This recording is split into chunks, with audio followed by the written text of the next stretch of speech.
berada di Desa Pajar Baru, Kecamatan Jati Agung, Lampung Selatan, dalam rangka pawai budaya dari Perjuangan Wali Songo Indonesia dan Padepokan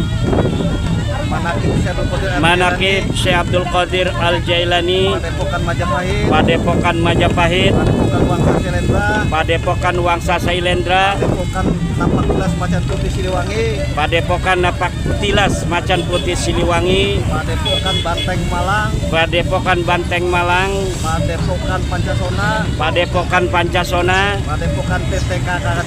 Padepokan TTK KDH, Padepokan Paku Banten, Padepokan Bandrong Banten Indonesia. Bersama saya Imaduddin Usman dan Ki Ageng Radendra Fatahila.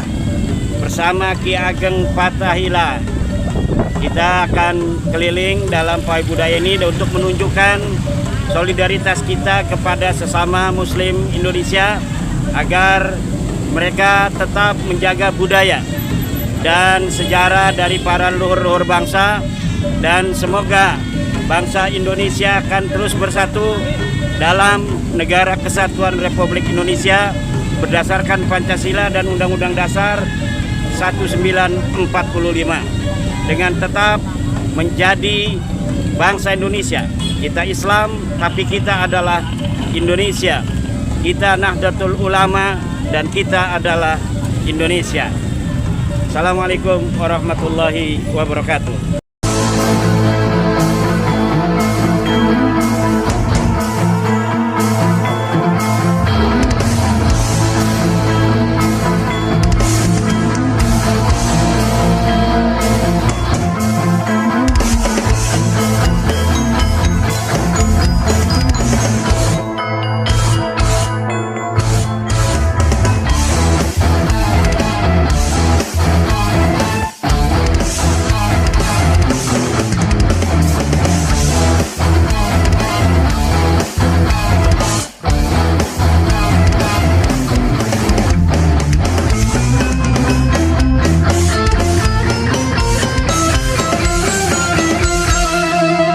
Jadikanlah hidup lebih berarti, jadikanlah laskar sang pemberani, membela ulama kiai pribumi, Wali Songo pewaris negeri.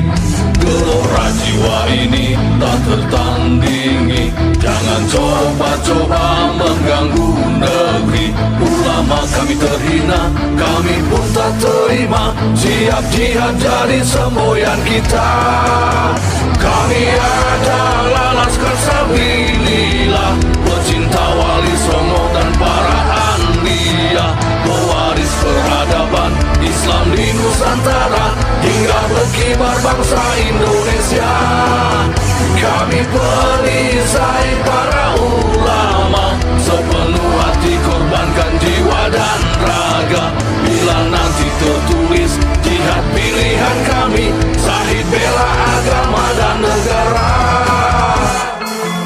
Kami terlahir di bumi pertiwi, terpatri suci sejarah negeri, korbankan darah nyawa leluhur kami. Jangan kau coba rubah dan kau pecundangi.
Jangan coba nodai kami, bela sampai mati. Kami adalah Laskar Sabilillah, tak akan gentar meskipun berkalang tanah.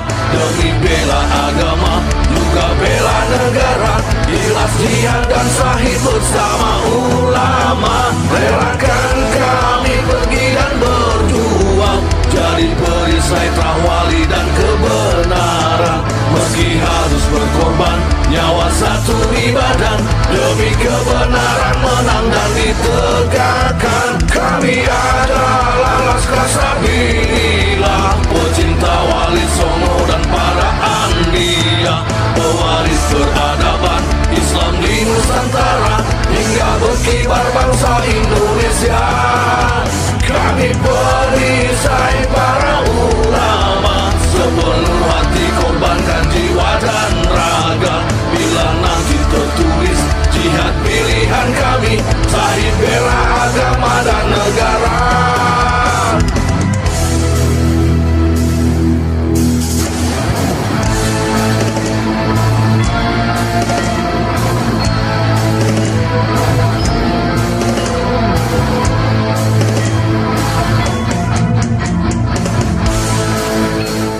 Kami, masyarakat Nahdiyin di bawah, walaupun tidak lagi dimasukkan ke struktur, walaupun Kiai Imad sudah dipecat dari PBNU, walaupun mungkin yang lainnya yang berjuang dengan frekuensi yang sama dengan Kiai Imad, yang mungkin tidak lagi diakomodir di struktur NU, entah sengaja atau tidak sengaja, tapi izinkan kami terus berjuang, mencerdaskan umat ini. Kalaupun tidak diizinkan, kami tetap terus berjuang. Kami maklum hari ini struktur NU sedang sibuk. Sibuk dengan apa? Saya perhatikan kita harus jujur-jujuran nih. Karena ini satu abad Nahdlatul Ulama. Sedang sibuk dengan kekuasaan. Ada yang sibuk ingin menguasai partai politik. Ada yang sibuk kemudian ingin mendapatkan jatah menteri. Oke, kita jujur-jujuran. Buka mata, buka telinga. Hari ini kan kita sedang disebutkan dengan itu semua. Ada yang sibuk ingin dapat jatah menteri. Ada yang sibuk ingin mendapatkan jatah proyek. Ada yang sibuk kemudian ingin mendapatkan kedudukan tertentu. Sedangkan di tingkat wilayah ada yang sibuk ingin jadi gubernur, wakil gubernur. Ada yang sibuk ingin menjadi bupati, wali kota atau wakil bupati, wakil wali kota. Ada yang sibuk menggunakan privilege NU-nya untuk nyalek dan lain sebagainya. Bahkan betapa banyak kader-kader NU struktural yang memiliki jabatan struktural di NU menggunakan privilege NU untuk mendapatkan proyek-proyek strategis yang ada di pemerintah. Kita jujur-jujuran saja. Apa kami menyalahkan kader-kader NU yang sibuk nyari proyek, nyari jabatan, memanfaatkan itu untuk kepentingan politik? Enggak kami salahkan. Karena orang NU juga penting jadi menteri, orang NU juga penting jadi gubernur, jadi wakil gubernur, jadi bupati, wali kota, jadi anggota dewan, ngelola proyek ini, proyek itu, tambang ini. Enggak kami salahkan. Kami semua berharap juga itu maslahat buat masyarakat Nahdlatul Ulama. Hanya saja, jangan melupakan esensi perjuangan sebenarnya. Kita nggak boleh mengkhianati Mbah Hasyim Asy'ari. Makanya pesan buat Kiai Imad, walaupun tidak diakomodir di struktur NU, panjenengan tetap menjadi Nahdiyin. Panjenengan tetap menjadi warga NU. Karena kita mengamalkan pesan Mbah Yai Hasyim Asy'ari. Kita urusin NU. Walaupun tanpa jabatan. Walaupun tanpa di struktur. Karena kita merupakan santri Romo Hadratus Syekh Kiai Haji Hasyim Asy'ari. Enggak masalah itu. Kita berbaik sangka dengan hari ini kader-kader NU yang memang sedang sibuk betul dengan jatah menteri, dengan jatah tambang, dengan proyek ini, proyek itu, menjadi tim sukses dari calon bupati, calon wali kota, calon gubernur, calon wakil gubernur, dan kemudian mendapatkan setidak-tidaknya uang untuk dukung sana, dukung sini. Kami semua maklum dengan itu semua. Saya pikir ini maslahat juga. Tapi satu hal yang ingin saya sampaikan. Agama sejatinya tidak diwariskan kepada penguasa. Din ini tidak diwariskan juga kepada orang yang kaya raya. Mbah Hasyim Asy'ari sudah mengajarkan kepada kita semua. Mbah Hasyim Asy'ari membangun NU tanpa kekuasaan. Membangun NU bukan dengan uang yang banyak. Tapi NU menjadi jamiah yang sangat besar sekali. Pengalaman kita 32 tahun, NU nggak pernah dapat jatah menteri. 32 tahun di zaman Orde Baru, tidak mendapatkan jatah menteri, tidak mendapatkan jatah proyek. Pesantren NU gedek geribik semua. Bahkan sekolah-sekolah ma'arif yang hendak mengajukan bantuan kepada pemerintah di zaman Orde Baru, disuruh mengganti dulu nama sekolahnya agar mendapatkan bantuan. Sampai-sampai sekolah NU banyak yang menginduk ke Matlaul Anwar demi mendapatkan bantuan pemerintah. Tapi apa NU menjadi senyap? Apa NU menjadi mati? NU tambah kuat. Setidak-tidaknya hari ini ada 30.000 lebih pesantren Nahdlatul Ulama. Ada jutaan santri yang belajar di pesantren-pesantren NU. Gedung memang tidak megah. Bahkan dibangun secara swadaya. Coba kita lihat. Di Tebu Ireng, di Lirboyo, di mana asrama-asrama santri dibangun secara swadaya. Santri Lampung bikin asrama Lampung. Santri Banten bikin asrama Banten. Mereka telepon orang tuanya, ayo nyumbang. Walaupun dibangun sedemikian rupa, tapi ada puluhan ribu santri yang cerdas, yang alim di sana. Ini menandakan NU dan din Islam ini tidak dibangun atas dasar kekuasaan. Walaupun orang Islam berkuasa semua, Islam belum tentu berjaya. Walaupun orang Islam kaya sugih semua, Islam belum tentu berjaya. NU belum tentu berjaya. Agama tidak diwariskan kepada penguasa dan pengusaha. Tapi sejatinya agama diwariskan kepada orang-orang yang berilmu. Wa annal ulama'a warasatul anbiya. Dan sesungguhnya ulama itu adalah pewaris para nabi. Jadi kita memaklumi hari ini ketika NU struktural, terutama yang di atas, sedang asyik dengan proyek, jatah menteri, jatah kekuasaan, tim sukses dan lain sebagainya. Tapi kami NU kultural akan terus mendobrak untuk menandai 1 abad Nahdlatul Ulama ini.